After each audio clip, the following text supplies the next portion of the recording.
Boom, and we're live. All right, welcome to the first episode where we have the same guest appear again. Say hello to Nyhaat. How's it going, man? Oh, pretty good, pretty good. I'm happy to be here again, second time. First Nice, guy. nice. How long has it been since you first appeared? Two, I was three like, months? yeah, I think 3 months sounds good. But what episode was it? Like three, four? I think so, right? Something like that. Yeah. So it was in the early days. Yeah, one of the first ones. Yeah, so now we're on episode 13, 14, something 13, like yeah, that. 13. Wow, you know better than I do. Have you listened to the previous episodes or the other episodes? I haven't listened to all of them, but to most of them. I haven't watched one with Nachos yet. It's the newest one. I've listened in a bit, but not fully. Interesting. So, what do you think about them so far? I'm super curious to see what you think about them. I mean, I think it's pretty cool. I like the podcast idea. I mean, it's kind of funny because since you started the podcast, Engage also started one, and I think podcast. Everyone likes a podcast. Like you can hear a podcast everywhere all the time, no matter what you do. And in general, this podcast gives more like the person-to-person vibe, and not like this like super weird vibe. I feel like when I listen to podcasts, I usually get weird vibes, but when I listen to this one, I feel like it's kind of normal. Just I don't know. It doesn't. It feels more on a personal level. Yeah, that's actually exactly what I'm trying to do, the kind of vibe I'm going for. I guess you're also describing kind of the difference between this podcast and other ones. I've noticed some differences. Like, I listened to some of the other Pokemon Unite podcasts, and it's a different flow. Yeah. You know, some of them they had like 5 guests, and which is kind of hard for people to talk because if there's 5 people, it's significantly less talking time per person. You know. Yeah, of course. I mean, especially the Engage one where there was like I think it was the old Komai team who was on it. There was like 4 people, and it was like, I don't know, with 4 people, it feels so weird because everyone wants to say something, but then in the end, you don't really get to say what you want to say, I feel like. Yeah. I know exactly what you mean. And I like, as you probably know, I teach English online, and the reason why I do it with a one-on-one setting is because I know that in a one-on-one setting, that's when you can get these kind of things out there. I did have some people in the Engage community reach out and see if they could do some group podcasts. Who was it? Relly and Ramoa. They Yeah, specifically really requested more. that. That seems like a good time. I feel like it's pretty cool. Like having special episodes where you do like more than one guest are pretty cool. Where you like kind of talk. I mean, it's always like, I feel like you need to get like a good. If 3 people seems fine to me, but more than 3 seems too much, because with 3 people you always have like everyone can talk a bit, but nobody talks too much, nobody talks too little. But if it's 3 people, it should be like the good mix between, especially in Unite, someone who's like completely new and someone who's been here for a long time. Just like if 2 people have the same opinion, then they're not really gonna talk a lot, you know. So 2 people with different opinions is pretty cool then. Yeah, definitely. I'm looking forward to doing some group interviews, but I guess that's gonna happen next year. So look forward to something like Yeah. that next year, which is not too far off because we are currently recording this on December 9th. Next year is less Yeah. than a month away. Yeah, it's crazy. Any New Year's resolutions for next year? Any specifically with Unite or personal? Winning EOIC. Okay. So are you gonna try to do something different in order to win, or are you gonna go in using the same strategies? I mean, you kind of have to do something different. I feel like, for me personally, I think I transitioned from a player. Like this is when I played with Lelos last year, where we were a pretty good team.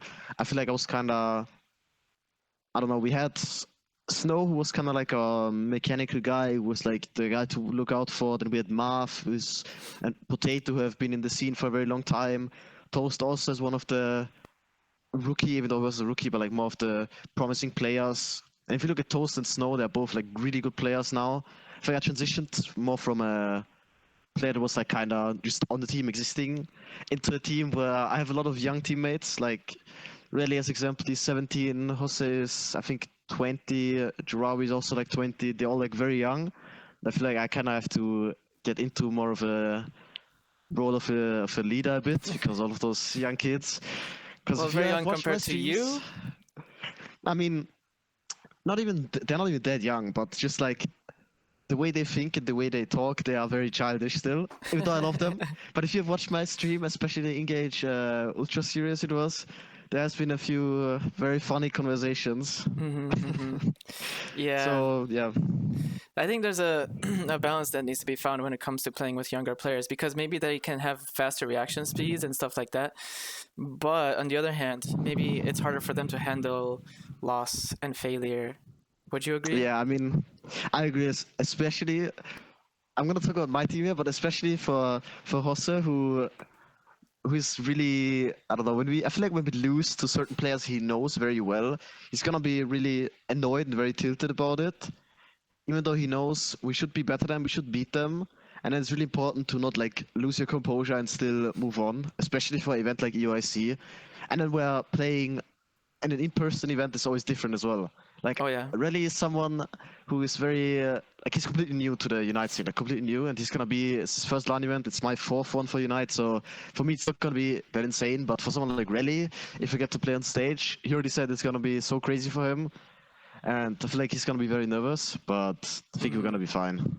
But it's Yeah. definitely you definitely need to have the balance between experience and someone who can keep the composure, but you also need some people that are pretty good at the game mechanically. So would you say you're a good example when it comes to keeping composure? I remember one specific moment. I have to say that I think in the normal competitive setting with my teammates, yes. Outside of that, no. But I think in competitive setting with my team, I think so. So maybe you're approaching it with a different mindset. What makes that situation different? I mean, I cannot just like treat everything somewhat as practice. Besides, I mean, even playing with a team, of course, is practice. But when I play like in House's example, I play ladder or whatever, and I get annoyed because some people don't treat the things the same way I do, especially in houses. Some people just treat in houses for fun and they don't really care. But I treat it as like I want to play in houses because I want to practice. I want to get better at the things I do. So when some people don't treat it like that, I get pretty annoyed at it. And then I'm like, what are you doing? Why are you even playing in houses when you just like troll and have fun? I don't understand. I mean, you can have fun and practice at the same time, of course, but like Yeah. some people are just straight up trolling or like not even taking it serious. So it's like Yep. I mean, I get that same frustration when I do some in-houses. I see that and I'm like, well, I'm not getting that kind of challenge I'm looking for or that kind of practice. That's the reason why people do in-houses. But on one hand, I remember I was playing with some people and they gave me a really hard time about some mistakes I was making, which they were valid mistakes, but they were giving me a really hard time. And after a while, I realized, are they giving me a harder time because they really want to see me succeed? Maybe. I mean, I don't know. It's always in-house is always very, very hard because I talked to Yash about this already. The level between some people is like not fair. Sometimes we have teams that are just not balanced, simply because there is just a very big skill difference between a lot of people. I don't want to say any names, but sometimes you just auto lose because you're captain. You have to be like first pick, and you automatically get two people that are not as good as two others on the enemy team. Like we usually have 2 to 3 pros to semi-pros on every team, but sometimes there's like you only have 2 players that are like decently good, and if you're unlucky, I would say those players are like tank and support, and then you have 3 carry players who are like new to the game, who are trying to learn, of course, and which is fine, but it's very frustrating then when you play against like I don't know, like some of the best players in Europe. It's like Hey, very hard. don't downplay tanks and supports. They are essential to a team. All right, man. I play tank, so. I mean, I play support as well. I know, but as a support, you will have a harder time to like carry a team to victory than as someone like who plays top lane or he plays jungle, as example. Yeah, It's for a sure. lot easier. Have you always been playing support? Because I feel like I remember you playing something else before. I mean, I have played a lot. When I started playing the game, first competitive wise, I was playing like the whole first 3 months. I was playing tank, but that went on pretty quickly. I started playing jungle very fast. Then, when I was playing jungle, I first had only playing jungle. Then I flexed between jungle top with my first team Redemption. Like I was flexing between top jungle. Then I went to play attacker, then I went to play support, then I want to play attacker, and now I'm back on support. Because it's like, I don't know, I feel like I really like playing attacker, and I think attacker is still one of my better roles.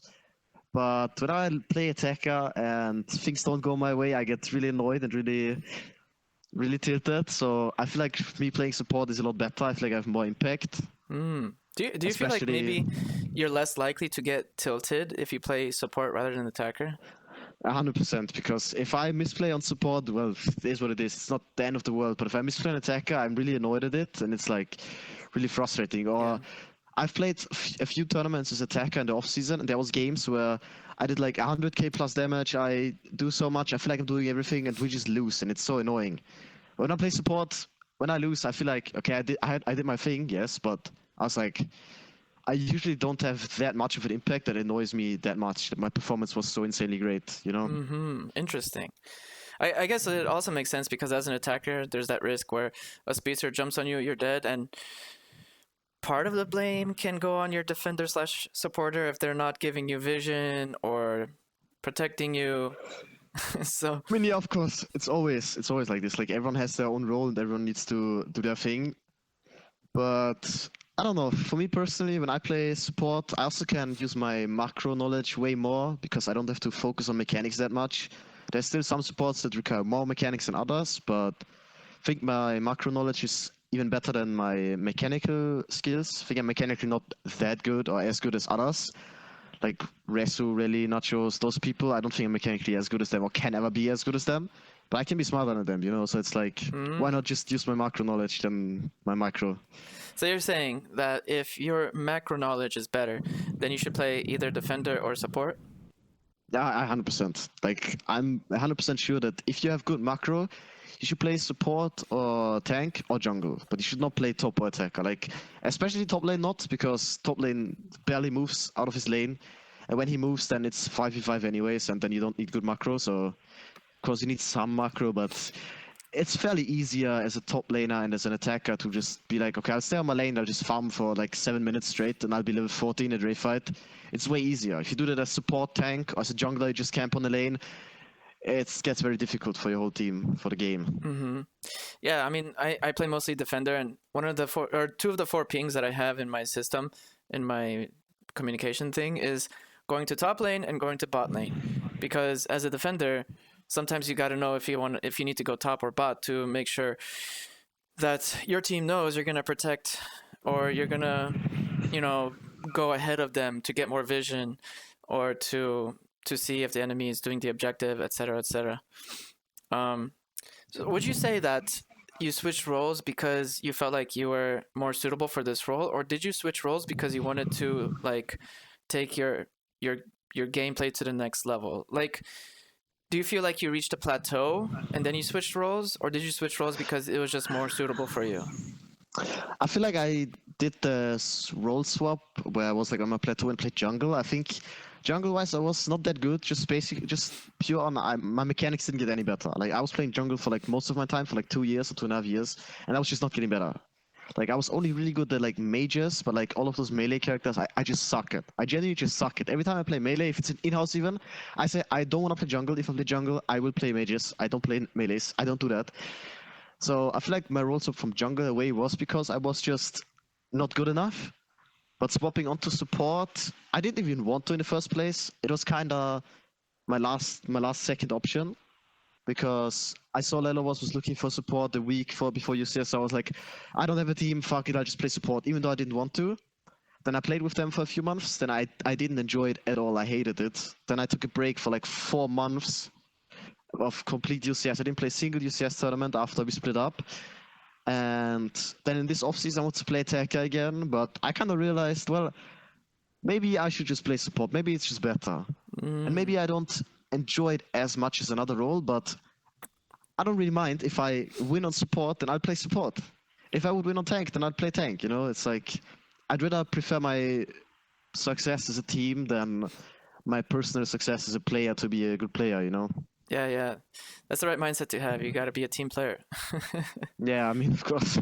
It sounds as if it was a combination of things. Like support kind of chose you, but on the other hand, you kind of noticed that you hit a plateau with attacker slash jungler, right? Yeah.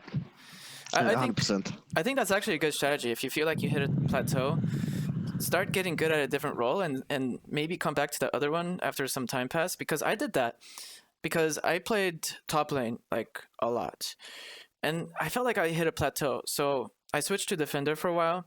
Then that kind of became my main thing. And then I went back to attack top and I was like, "Oh, I see things differently now." Yeah, I mean, swapping roles, I think this is also a thing for people who played multiple roles already. Someone who's a good example is Dirty Leon. He played every single role and he made top 8 on every single role, like jungle, top lane, attacker, support, and tank. And someone like him will always like understand very well of what's happening everywhere and where he might need to help out. Now he's playing support on Guerrilla Tactics. And someone like him, he will always understand what's going on everywhere. And he understands every role, he understands the basics of every role, he understands every character.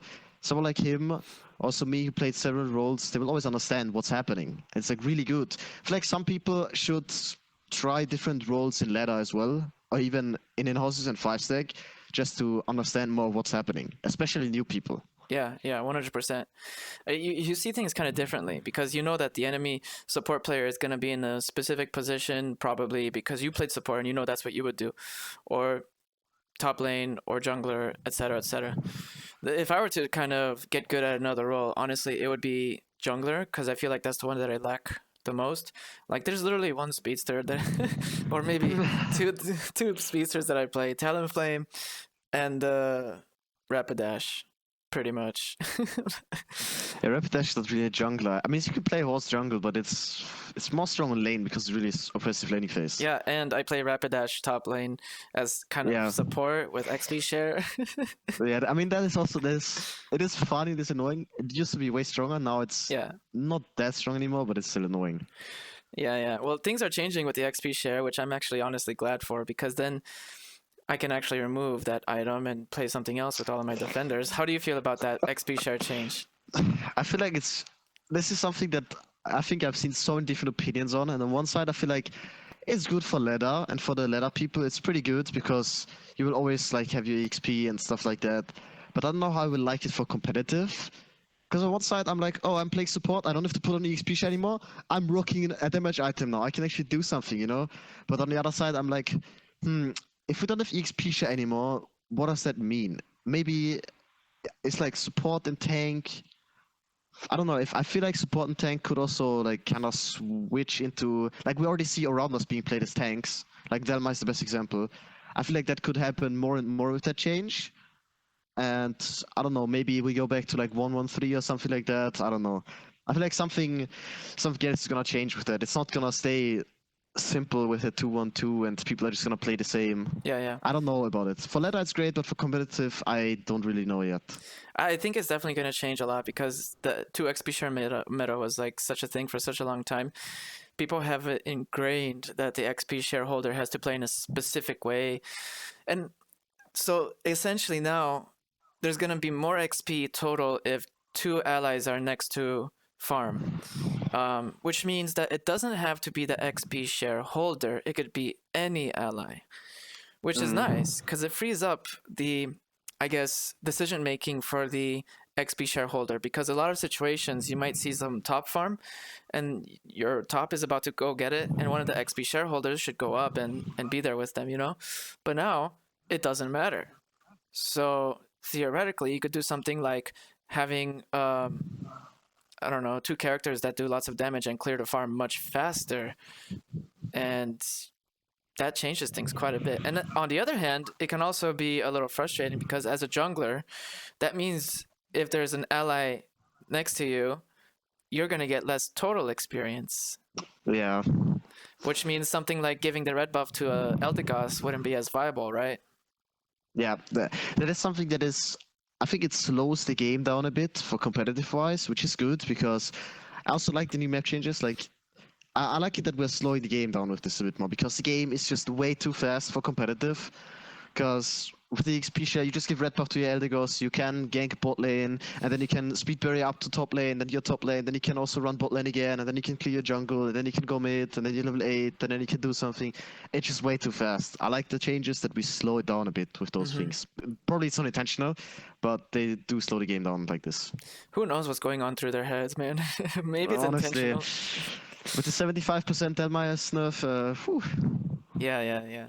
Well, to be honest, man, that whirlpool from Delmise after they buffed it, it was just ridiculous.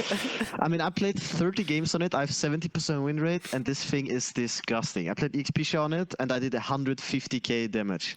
Was this before or after insane. these recent nerfs? No, it was before the nerfs. Yeah, Like, yeah. before the nerfs, it was just.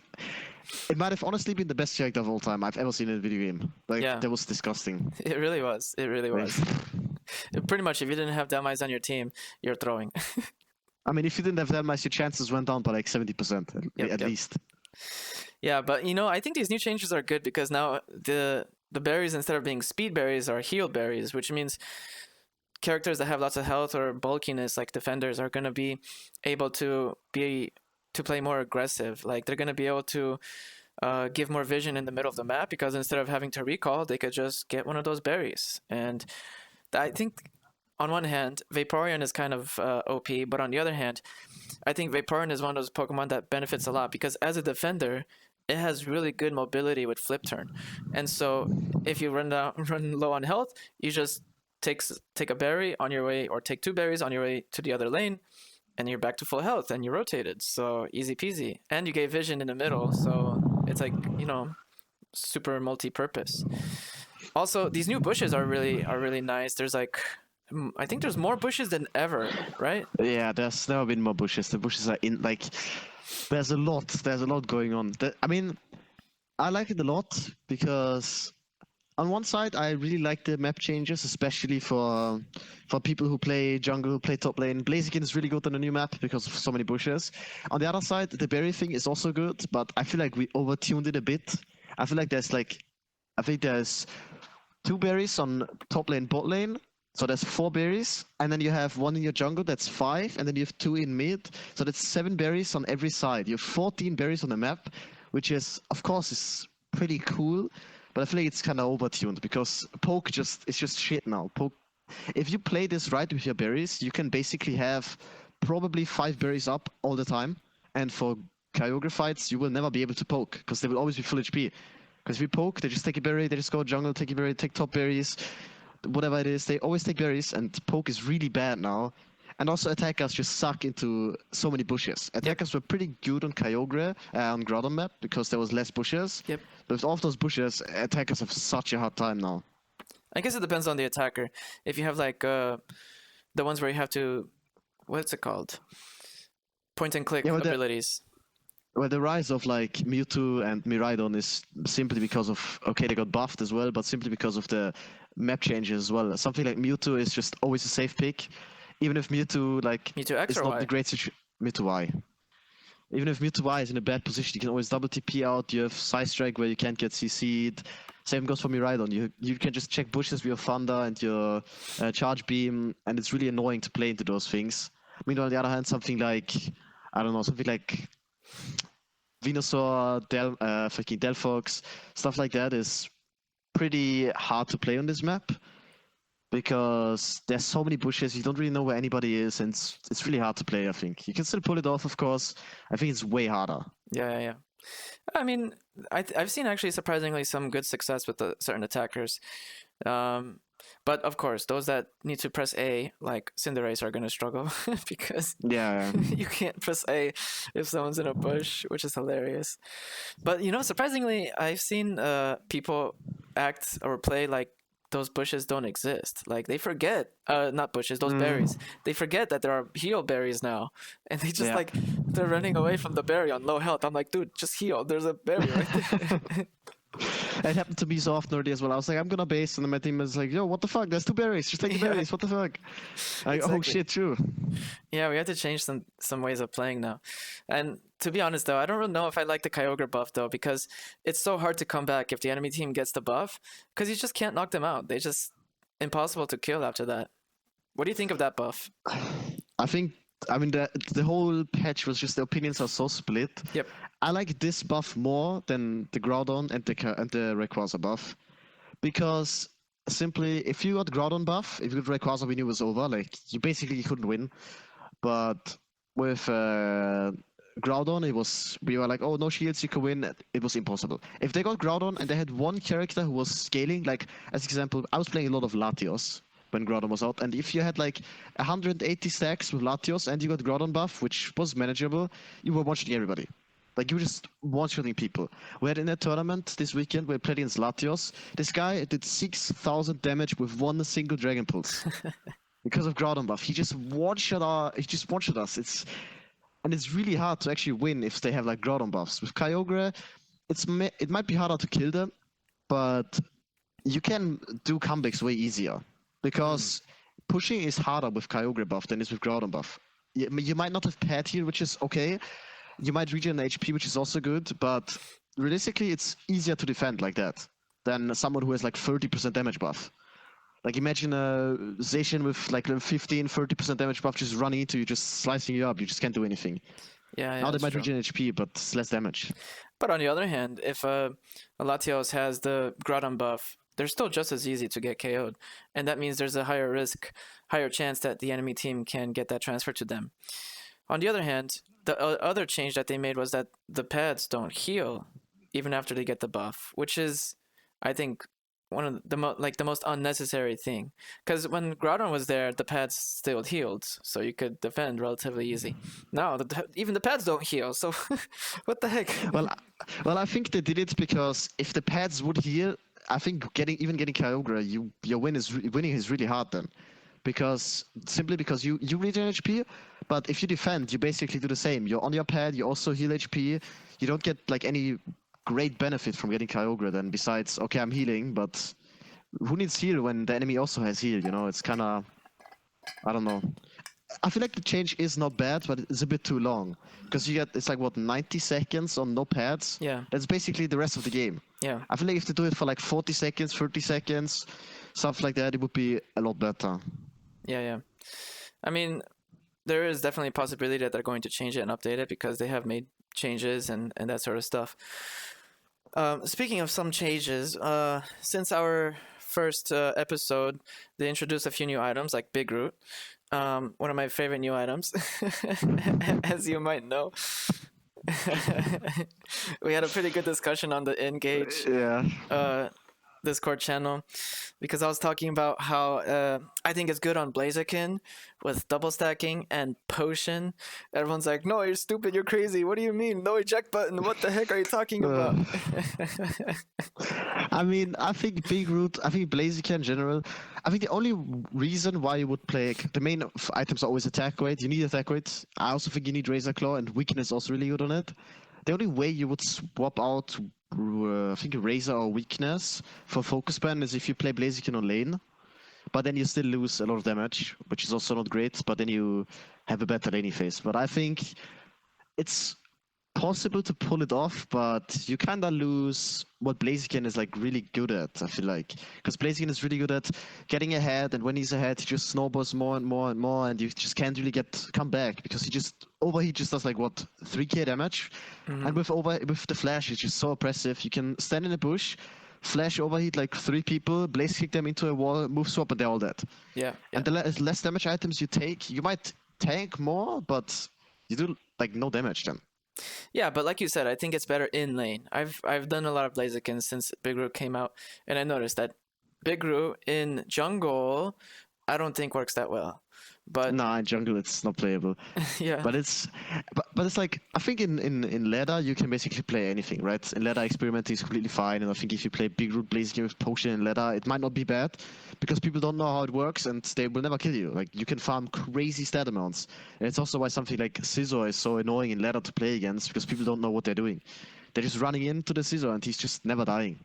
Same with Azumarill. Stuff like this. It's just so annoying to play against because your teammates sometimes are like NPCs and they don't know what's happening. It's just simple as that. Yeah, that's true. Well, hopefully with these new ranked ladder changes, things are gonna change. How far have you managed to get up in this new season and the new system? Have you made it up to like master what? I mean, I think I'm 600 points, but I haven't played a lot in the past 3 days. It was a horrible season start. I went to Master with 42% win rate. It was terrible. I was 42% win rate, then they buffed Delmice, and I skyrocketed up to like 56. It was insane. I won every game. I abused, and I stay for it. I abused the Delmice. Oh, how dare you? Yeah, I mean, I don't know, man. If nobody plays it, it's like it's just so dumb. But the season, I think the changes are not bad. The only issue is that legend players only play against bots. Like, I don't know if you saw that, Really? but yeah, the rank 1 guys are like 3,000 points already because they only play against bots all the time. They do queue and they only play against bots. They don't find games Wow. because there's only a certain threshold, I think, where you can queue into people. I feel like it could be around like 200 to 300 points below or above because it just seems like that because they don't find any games anymore. Now they queue only Wait, into so bots. that means that once you get to legend, you're gonna play against bots, and you're just gonna skyrocket your rank even more. Pretty much, yeah. I think the more people get to legend, the more normal games you will get. But the higher the people are, the less likely they will get games because they just play so much. Like the first guy who was a legend, he was like 1.4k before anyone even hit legend after him. Wow. So it's like, and then you look at his API and you're like, how does he do that? And then you look, it's just this match contains bots. This match contains bots. It's only bots all the time. So I feel like they fucked up the system where it's only a certain threshold where you can queue against. But I don't know. But that's what I'm thinking. Maybe. I mean, that does make sense because I saw that too. Some people were just at ridiculously high ranks. I was like, how do you already like? Do you have no life? What the heck? Yeah. I mean, I still think the changes are good. I feel like they should still make it harder to get to legend. I feel like legend should not be. Now legend legit feels like Master 1400. That's how it feels like a bit, because it's not that hard to get, and once you're there, like climbing seems fairly easy. I don't think it's that hard. So I feel like they should make it like a lot harder. It would have been so cool if they would have just made those changes, but you don't get plus 60 for a win and lose like 30, 37, but you get still plus like 12 and lose, I don't know, 8. If they would have kept that, I feel like Legend would have been so nice. Like imagine you get like plus 12 for a win, you need 1,000 elo. That would be, I don't know, it would be so cool. And then seeing like not even just like barely 150 people on Legend would be, I think it would be really cool. Well, there is a possibility it could happen because they have made changes like that with ranked before. They changed the numbering system, how much you gained or lost, and all that sort of stuff. But there is one change about Pokemon Unite, this latest patch, that I don't agree with, and that's like how you acquire new Pokemon. Like I have all of them acquired, so I don't care. But how am I supposed to recommend this game to anyone if they have to acquire Pokemon in a very specific order? Like, what the heck is this nonsense? I don't even, honestly, I have not even looked into it. I don't even know what's going on. I don't care, to be honest, because I have all Pokemon as well, so it's whatever. Yep. And this is one of the changes where I'm like, okay, I guess. And people have been complaining, and I'm like, I mean, I don't care. I don't even want to know what's happening, because I feel like it's just competitive wise. I don't even care ladder wise. Like I just play whatever I want anyways, and competitive wise, I get to play every character anyways. Yeah. I might need to practice it here and there, but I think I can definitely unlock every character anyways that's gonna come out. So makes sense. I guess it also bothers me because in competitive it doesn't matter, but in ranked, your emblem sets do matter. So if you want to upgrade your emblems now, it uses tickets or whatever. Before it used to use gold, coins or whatever. Now it uses those tickets that you need to use in order to upgrade your held items. So coins, you didn't have to use them to upgrade your held items if I remember correctly. And then essentially they're making it harder to upgrade your held items. They also increased the cap, and it costs a ridiculous amount of tickets to get them up to the max level. It's just like, what the heck? I mean, I have used 350,000 coins and 180,000 tickets, and I have upgraded, I think, 12 items to 40. Like, that is insane. Yes, it really is. I have to say, the emblems, they're one of the nicest things they've ever brought into the game. But for me as a competitive player, I couldn't care about those things because they're just not competitive. Yep. And I feel like if they never added to competitive, I don't see any point of ever like using them. Because I have not opened a single emblem like thingy, those things that you have to open, since the first two sets, I think, of emblems. Like Yeah. I have 3,000 spins ready, but I haven't opened a single one. And I think if if emblems come into competitive, I might be a bit cooked because I've not upgraded any of those. I have no coins anymore. I have no tickets. I have literally nothing. So I might be a bit cooked then. Yeah, right before they changed it, I used all my coins on trying to upgrade all those emblems, which I managed to do, and I upgraded most of them to like gold or whatever. And I also had a bunch of those spins. I had like 2,000 or something ridiculous. But now there's a small chance that you can get some coins from those things if you Yeah. go for the fashion items. And I'm just trying to get more skins now. Because now you can exchange coins for skins and tickets and stuff like that. So I'm like, okay, well, now's the only time should be actually using that, because I also didn't use it for a long time.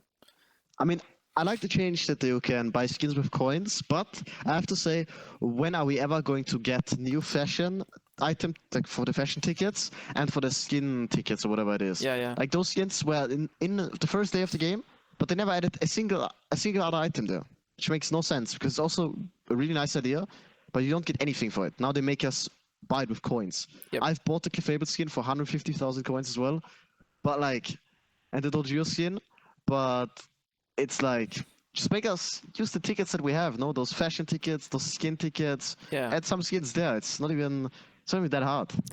100%. I think like they're really dropping the ball when it comes to this kind of stuff, because they're like, every once in a while I'll go back and try to see if I can exchange those tickets. I'm like, same skins, there's nothing different here. They should have something where once you get to like a gold ribbon on a Pokemon, that you can purchase a skin with You can tickets choose a skin. or something. Yeah, something like that would be cool. I mean, Not just choose a skin. I feel like Gold Ribbon is also already, you can make them like get a skin for free. I feel like Yeah, maybe. one that is not too expensive, of course, like one of the not too expensive ones, but like just so you get something. Yeah, or at least give them the option of acquiring a skin without those gems, instead with tickets, or I don't know, whatever those currency. I mean, they're never gonna add that. They're never gonna add that because it's a free to play game at the end of the day, and they have to make their money as well. So it makes sense. That's true, I know, but like, you know, if you appeal to the people who are playing it, they're going to be more likely to play it. They're going to be more likely to recommend it to other people. And with the way things are going, like I said earlier, like I don't know if I would recommend this game to other people. Like if I wanted to play with a new person and they had to choose a specific order of Pokemon to unlock, I'm just like, that's really frustrating, because I can't rely on them to play a specific Pokemon that maybe they want to play, because that's why they started playing the game. Now they're forced to, I don't know, go through the system. I have no idea how it works either, because I have all of them unlocked. I don't know. Yeah, it's also something. A friend of mine, she also used to play like in the beginning, in like season 1, 2, 3, or something like that. And she was never that great, but she played for fun, and I tried to explain her a bit.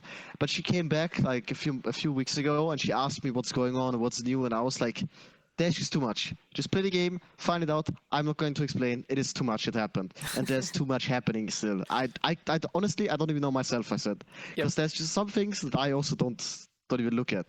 I'm also a person who doesn't look at the patch notes until they come out. Like I don't look at the patch notes until they're actually like on the game, and I also already need to look at what's going on. Mm-hmm.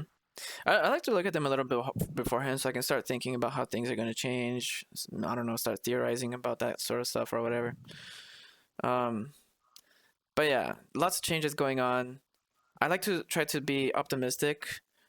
But you know, I think the players, they go through like a roller coaster of emotions. I hate this game. I love this game. I hate this game. I love this game. I mean, yeah.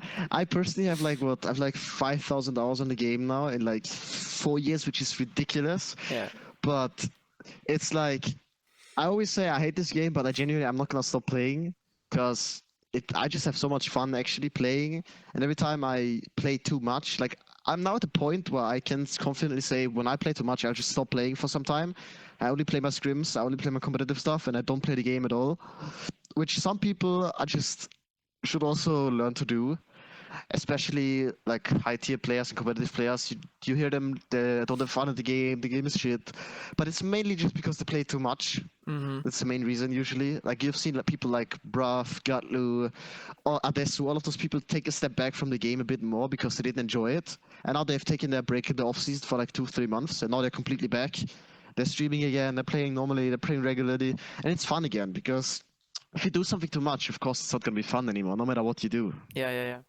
I totally agree. But I think a lot of people in general, actually, when they do play, they end up playing a lot. And I think maybe another kind of in between is to play a limited amount of time and to play specifically when you know that you're going to be able to perform at your best. Like I've noticed with me at least, um, at specific hours of the day or specific days of the week, even, I don't know, I might have more willpower, I might have more energy, I might have more, I don't know, just be in a better mood. Maybe I had better I mean, of sleep. course, there's like the certain times where the human body is just like in the best shape, right? So it makes sense, makes total sense. Like we've played a tournament this weekend, and we played. It started at 9 p.m. because it was a EU, LATAM, Brazil, and North American tournament. And if we would have made it all the way to grand finals, at every game would have went to like the full amount. We wouldn't have finished before 4 a.m. What? While the American teams would have been playing confidently at like 9 p.m. So Wow. That's not really those fair. well, it's not, and I've already said that this tournament was pretty unfair for the EU teams, and that's why there was only like a few EU teams playing. We finished at like 1 a.m. and we were in like loser semi-finals or something like that. We got fourth place. It was fine, but like the time is just ridiculous. Like playing Yeah. international tournaments is really hard Yeah. for some people. Definitely. I think that's one of the things that, on one hand, a good player would be able to play regardless when, how, or what circumstances. But on the other hand, you also have to recognize that it's an additional barrier or obstacle that they have to overcome as well. Of course, yeah. I recently played in a tournament that went on really late, and it started, I don't know, I think we had our last match, we made it into the finals, and Yashi was on the other team, and we were playing Yashi's team. And like the game started at like 2 a.m. or something, my time. Yeah, And it's at 2 a.m., I'm ridiculous. already struggling, and I'm like, It's ridiculous. near the beginning of the tournament, I was 100% confident we could like win the tournament, no problem. We had good team, blah blah blah. But by the time 2 a.m. rolled around, I was just it's like, I mean, yeah, it is disgusting because what I also have to say is about like UCS last year was we played the top 8 brackets every time at 10 a.m. And you would think, okay, you start at 10 a.m., you have 8 teams, that bracket shouldn't take too long. But sometimes those brackets, when we made it to the grand final at one time, where we lost to Nouns, I think we played until, I think, 10 p.m. oh wow. Like that is 12 hours of just constant playing and constantly being full focused. And it's like, you can't do anything. You have to eat in between the games, so you can't even like shut down to eat regularly. Like it's really hard then. That's which like I an hope will absolute change. marathon.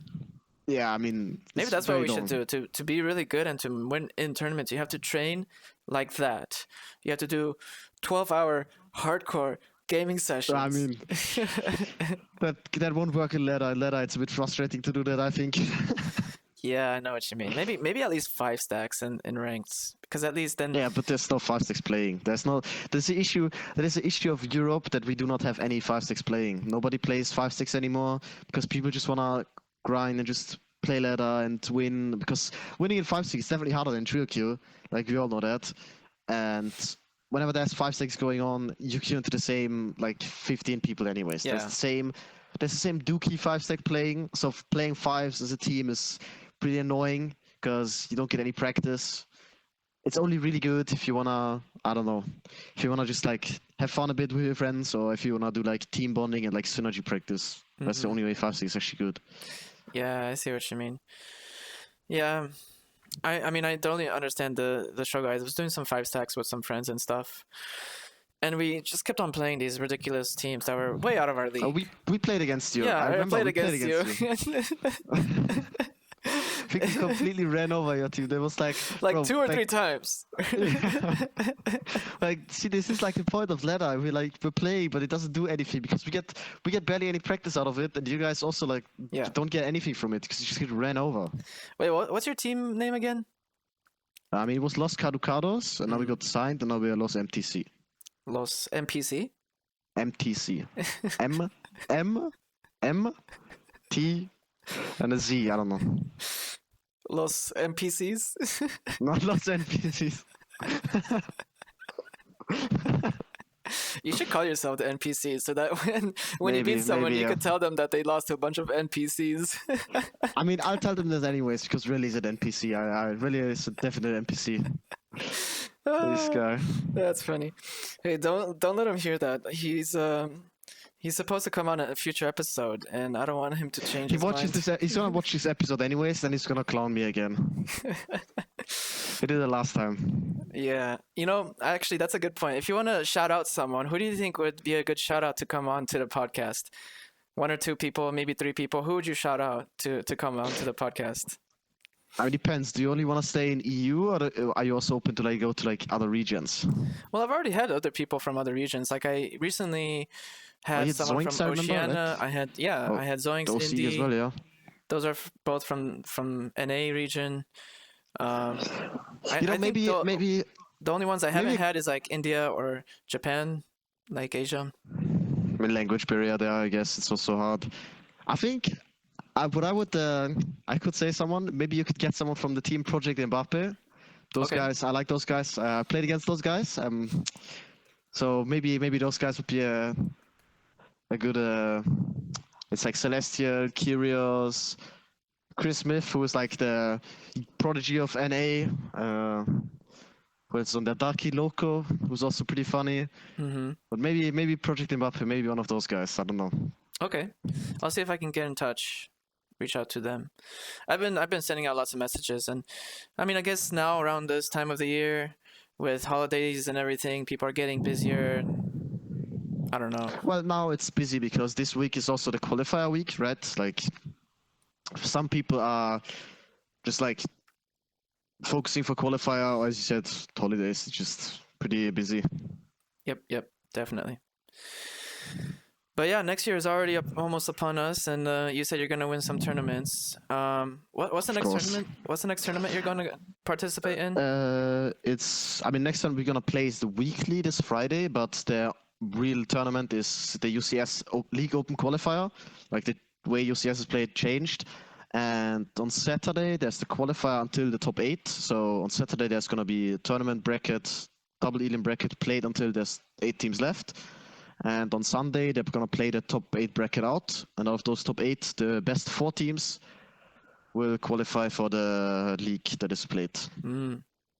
Starting in January, I think. Okay. What do you think are your chances of your team winning? 1 to 10. 10. Okay, sure.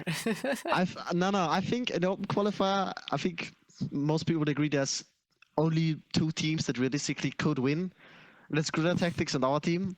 And then there's like a lot of teams that are like, those teams could probably make a good run, could make it to the league, but if nothing like crazy happens, it should be us and Guerrilla Tactics in the final, and we should play for, even though it doesn't do anything, but it's pride and stuff that you win, so it would be cool to win still.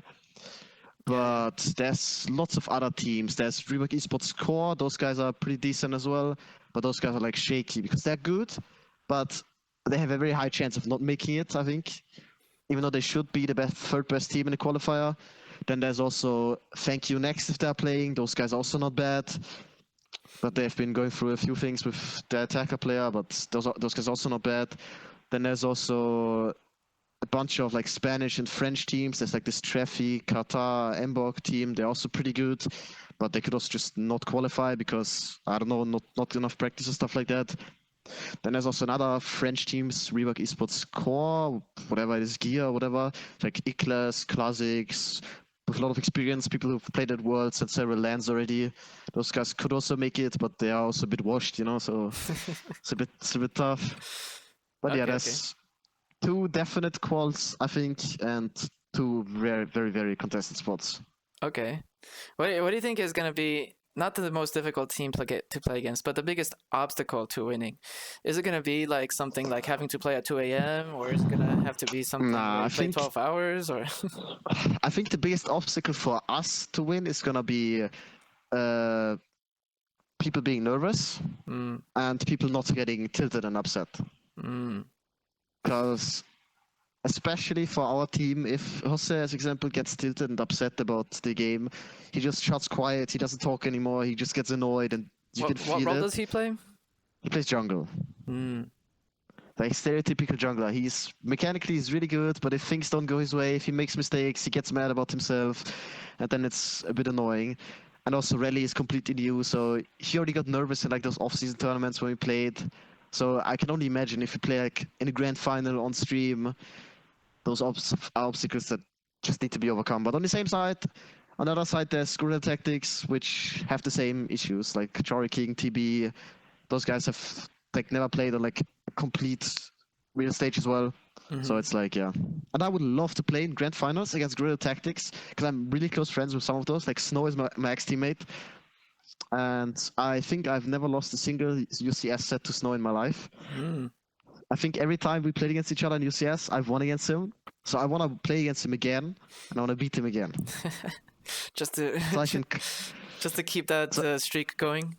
exactly, so I can like make fun of him again, but he's not better than me. Yeah, you know, I love those mind games. I love messing with people. In that last tournament where I played, and that last game was against Cristo, they did like a little interview in between the other matches, and I was like, yeah, we're gonna sweep the floor with them, and and then when we actually played, we lost. Well, having interviews, I feel like this is something that is not enough for the Unite community. Overlord did it last year at EOIC, where he said about Komai that he is going to give everyone a reality check, and then he won, and he stood up out of his chair, and he waved them off. And those things are so fucking funny for the crowd. Every time we're at the LAN, people are just so nice to each other. Like, oh, this team is so good, and we can play against them. I'm so happy we get to play against them. We need some trash talk, but not the trash talk that it gets too personal, but it just stays on the competitive level, on the professional level. That you're like, we're gonna win against those guys super easy, and they're gonna they're not good enough to win against us. But we don't do that because everyone's just so nice, and I hate that. You know what they should do? In sports like UFC, they have like the fighters like stare at each other. Press conference, yeah. Face to face, you know, like they should they should do that with Unite. They have that in League of Legends as well. They do press conference before the game where they like ask them about the game, what they think about their opponents, and blah blah. And there was T1 against DRX in 2022, where all of T1 said they're gonna 3-0 them, and it should be an easy win for them. And then they lost in the end, which is kind of funny, of course. But like those things, Overlord is, I think, one of the only persons that would say those things. And I just hope that we get to play on stage and I get to get that interview, because I also want to say some things. I also want to get it heated up, man. It's just so boring. As a player, as someone, it's so boring to watch if you get to see a on-stage interview and they just say, "I'm so happy to play against you. I'm so happy to play against them. They're such a good team. They're such a good team." It's so boring. I need some trash talk. Some entertainment, some excitement. 100%. Yeah, exactly. We need some rivalries, like we had with Nouns and Tali Bobo. We need some rivalries where people just like professionally trash talk each other, but don't get too personal. That's what I think is really a big missed opportunity with those in-person events. Like, they should have an opportunity where the two teams can like talk to each other, trash talk to each other, or even just like in UFC where they just stare at each other in their eyes. Like, put the two teams. Yeah, well, we have those like interviews, those two-person interviews before the games. But in those interviews, we usually just say, "Oh yeah, we're so ready to play against them." They ask the wrong questions. IMO. I feel like they just say the wrong questions. The questions they ask are usually like, "How did you prepare? How do you feel? Are you ready to play against them?" Like, what are you gonna say? Of course, I'm ready to play against them. Yeah, we did prepare. Like, what do you think they should ask? I mean, I don't know. I feel like they could ask them. They could ask them more about how do they feel against them is a good question, but I feel like in general more personal questions about the tournament. Like they usually just ask them about the current set, but they could ask more about how do you feel going to this set and going to the rest of the tournament. But like just more spicy stuff, or let them be more open with the questions. They could also just like some last words for the opponents, or what would you tell your opponent, like if you would be in an online match right now? Because genuinely, if this is an online match, there's so much trash talk always happening. But in person, everyone is always so nice. Yeah, I mean, you have to take into account that a lot of these people are gamers and they're not the most social. They're a little maybe more introverted. They get less social exposure. And when they see people face to face, they get intimidated. There's some people that are the perfect example. I mean, Toon Slim is one of those guys. He's like, online, he's like such a menace, but then in person, he's like, he doesn't talk to anybody. He just goes back home to his place. He just chills and doesn't do anything. But me personally, I'm also not the most extroverted person, but I would be so happy if I get to get an interview on stage this year at the USC and get some trash talk going, get it heated a bit. Yeah, I think, people need to have some aura. They need to get on stage and like Yeah, exactly. Just farm some aura. Honestly, we need to have that. I mean, maybe that's actually a legit factor. You can go to the gym, get buff, and just be scary. I mean, already, if Doopsnacks is next to you on stage, then you don't look buffed. You look like a kid next to him. This guy is massive. So Yeah, it's a bit actually, I tough. noted that too. I noticed it when he was standing next to Spragles. But I also noticed Spragles when he was first casting, he looked quite chunky. But I think maybe after standing next to Dupe Snacks, he got pushed to lose some weight. I mean, next to Doopsnacks, everyone looks like a school kid. Honestly, this guy is just, I don't know. Yeah, no, I think that could be a strategy. There's just so many factors when you do these in-person tournaments, like maybe time zone change, the time which you play, the length of time which you play, how intimidating another person can be. I mean, it's also in general, if you go onto like stage more confident as your opponent, you like it already plays like a big factor, right? Even in every sport that you do, if you look at your opponent and they look confident, and you heard their pre-game interview and you saw like what they said online and stuff, like they look confident, you're gonna be a bit more intimidated. Like you're gonna be a bit more respect. You're gonna have more respect than about someone who says, "Oh, we're going to USC next year. I'm not sure what is gonna happen. We haven't played really good lately," and stuff like that. Someone who says, "We're going to USC. We're gonna fucking win this thing. We're the best team in Europe," and then you walk on stage and you're like, "I mean, nobody's gonna beat us. We're the best team anyways, no matter who's gonna come."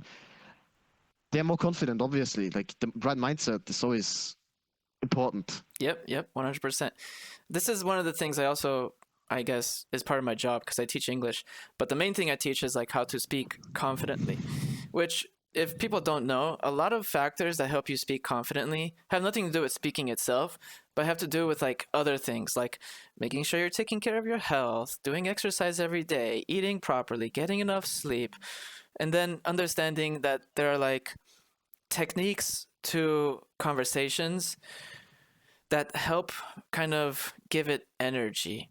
A lot of people come to me and they think that their English is bad, but what if the problem is not that your English is bad, but the other person you're talking to is just not very exciting and there's just not much there to talk about?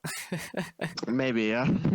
Which I'm not saying you're boring, but that's the thing. I think Yeah. a lot of people in general don't have a lot of interesting things to talk about. And I think kind of that's why I really like to, or I've committed to getting involved in Unite, because even something as dumb or as simple, or in society, video games are not really seen as a big thing, but it's a passion. And if you're super passionate about it, if you're super passionate about anything in life, certain people are going to appreciate it.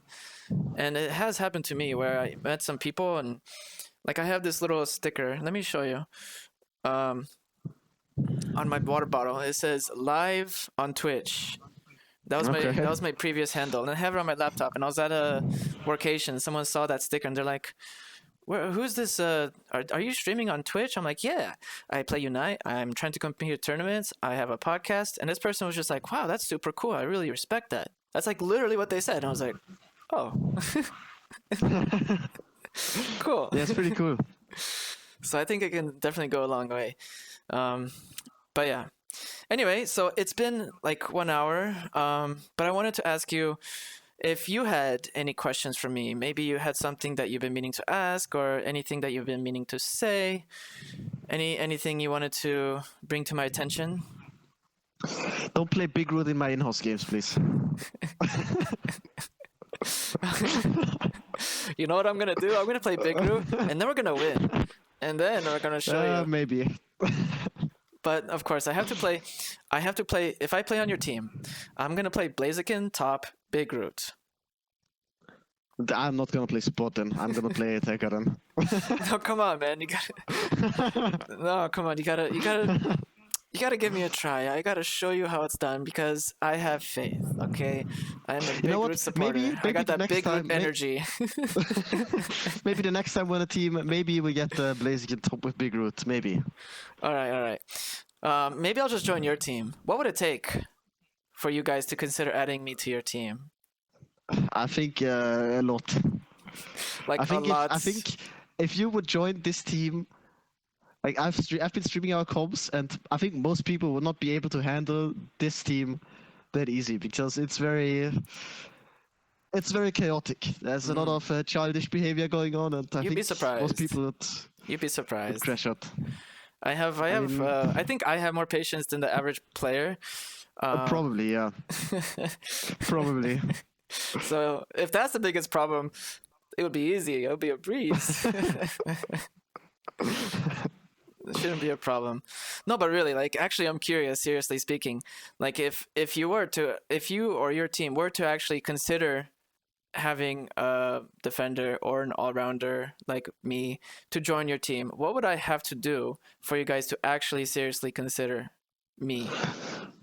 Well, comparing this to like our current players, as an example, to like someone like Jarawi, who is widely considered like probably one of, if not the best engaged tank in Europe, who just like goes in and always finds an angle.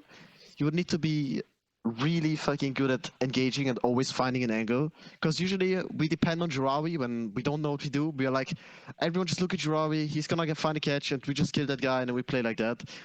So I think being really confident in engages and being mechanically really good, because mechanically he's really good as well, which is surprising as a tank player.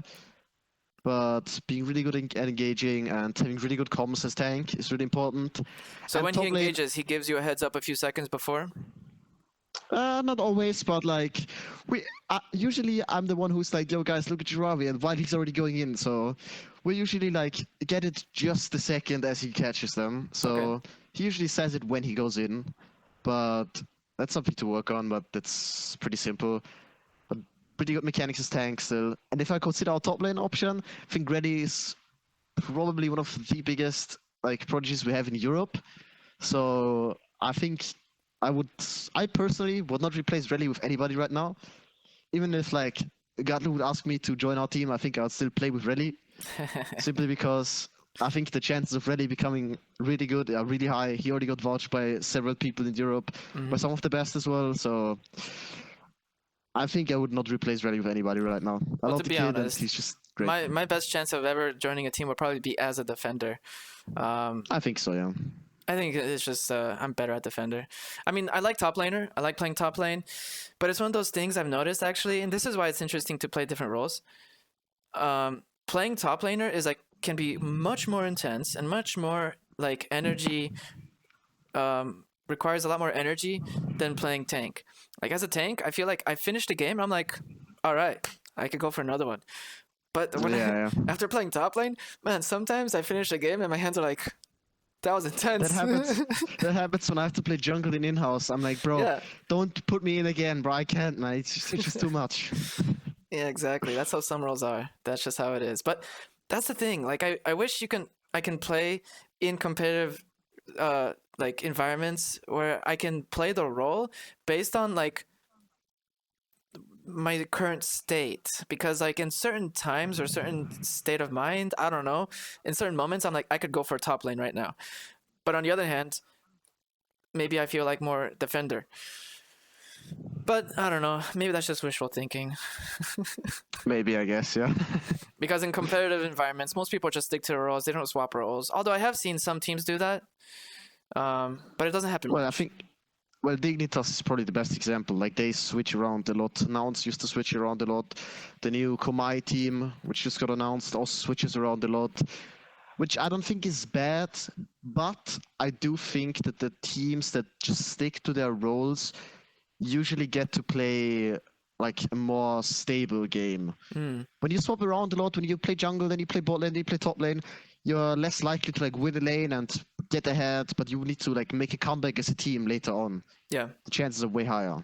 Yeah, I That think team there's makes it pros and less. cons to that approach, because if you swap around a lot, or if you do at all, then maybe you're like you have the energy level to play something intense, and you can play something intense while maybe your teammate doesn't have that energy level, and you can kind of help each other in that way. But on the other hand, if you look at other sports like I don't know, soccer, football, whatever, like these players have specific muscles developed and grown because they can play that specific role. Like in American football, you're not going to have a quarterback sub in for a linebacker or something. Those Of course, linebackers, yeah. it doesn't make sense. Absolutely not, no. But on the other hand, in another sport like volleyball, it's like everyone kind of all plays around the same. Maybe they just swap the position on the field, but they all Yeah. have to have the same capabilities. Would you feel like Unite is more like volleyball in that way, or it's more like American football? I think Unite is one of the only MOBAs where I could confidently say that any support player could play tank, any attacker player could also play jungle, any top laner could play jungle, any jungler could play top lane. It really just depends on what you like, but I think there's there's always like 2 or 3 roles that every role can play. I think everyone who plays attacker can confidently play tank simply because they played on that lane and they know how it works, but they can also play support because usually support is basically attacker, but you just need to play a bit more safe, you do less damage, and you look for more plays. That's it. But you play on the same range usually, and you just look for more plays. Mm-hmm. And you've seen a lot of attacker players switch over to support already. Yeah. And then top lane could also easily play tank because it's somewhat similar. Like you play the front lane, you play bulky, you want to go in, you want to look for engages, or like peel for your teammates. But you can also play jungle, probably, especially those bulky picks, because you already know how Arondas work, so most of the jungle picks are Arondas. While jungler can also play top lane. It's the same thing, they just need to learn how to lane a bit, while they can also probably play attacker, because if you play jungle and you play mages, you can know how to play mages. Mm-hmm. There's always those 2 to 3 roles that every role can probably play very well. So it sounds like what you're saying is it's more like volleyball. A bit, yeah.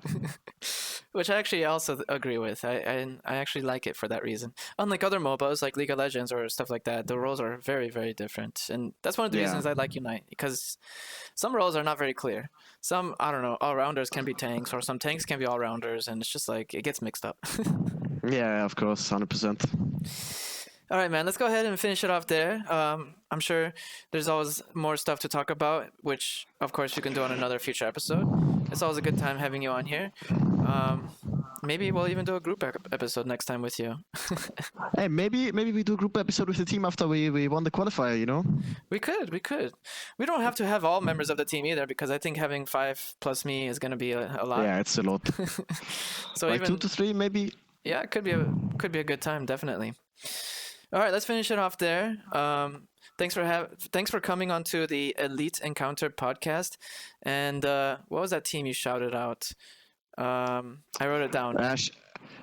Project Mbappe. Project Kyrios, Mbappe. Celestial, all of those people.